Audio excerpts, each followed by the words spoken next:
Let's bring you more on our breaking news now from Sweden. Police say 5 people have been shot at a school for adults in the centre of the country. The shooting happening in Orebro. That's about 200 kilometres west of Stockholm on Tuesday afternoon.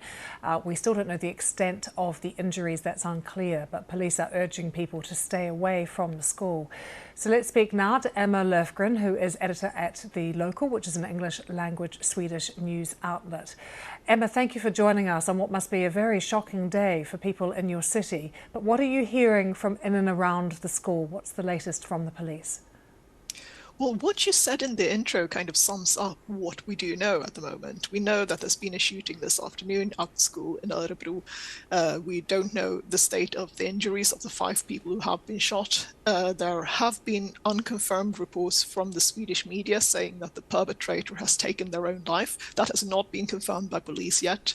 There have also been reports that shots were fired at police. The police has confirmed that no officer has been injured. Police are still urging people to stay away from the area, at least to let them work in peace. And Emma, was this a school for adults? This was a school for adult education, yes. So that includes everything from, adults who need to, catch up on a high school degree that they haven't done yet, to, immigrants studying Swedish for immigrants. One teacher told Swedish media that there were fewer students than normal at the school today because there had just been an exam and a lot of people had left after that. But what we're hearing is that people are still being told to stay inside, particularly at local schools and other places around that area. This is still sort of an active situation for the police? This is still very much an active situation for the police. At around 2 p.m, that's Swedish time, so that's an hour ahead of the Greenwich Mean Time, police were saying that the danger is not over.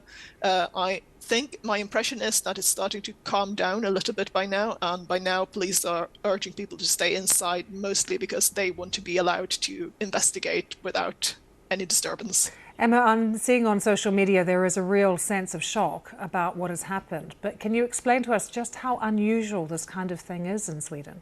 Yes, absolutely. I mean, it's very unusual. School attacks in general are quite unusual in Sweden, and shootings at schools even more so.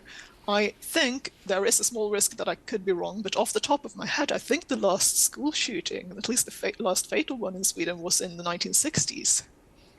And in Orebro itself, is it usually considered to be a very safe and friendly place? I know there's not a big population, but you have a university there. It's a small town. Tell us about it. It's a lovely town. There are about 120,000 people who live there, I think. It's a fairly ordinary Swedish town. It's generally safe like most of Sweden. It's got, certain areas that are maybe, not as friendly as others, but in general, it's a safe, nice place. Emma, thank you for updating us.